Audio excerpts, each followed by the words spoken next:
Hey guys, today we're going to be taking a look at why James I rightly deserves the throne over Charles I.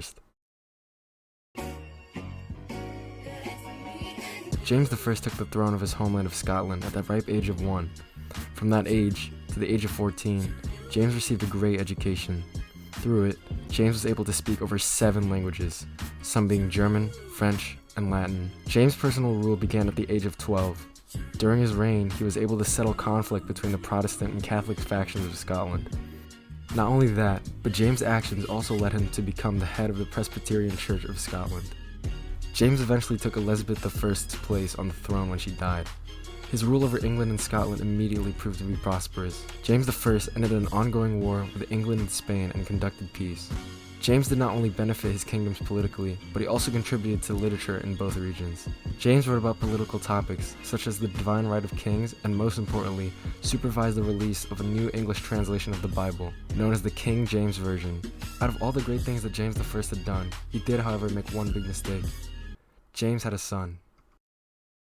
Charles I was one of the worst military leaders of his time. He started a war with Spain because he failed to conclude a marriage treaty. He didn't get along with Parliament because the war he started by himself was failing. He later started a war with France, so he created 2 enemies from his own arrogance and incompetence. On top of this, he had bad leadership, which provoked a civil war and led to his execution. His bad military leadership caused him to be horrible economics-wise. After starting wars with France and Spain, at almost the same time, Charles was running out of money. To solve this problem, Charles illegally took money from his subjects through forced loans.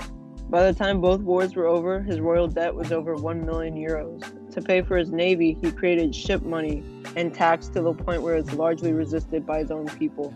Charles' personal life was just as bad as his public life.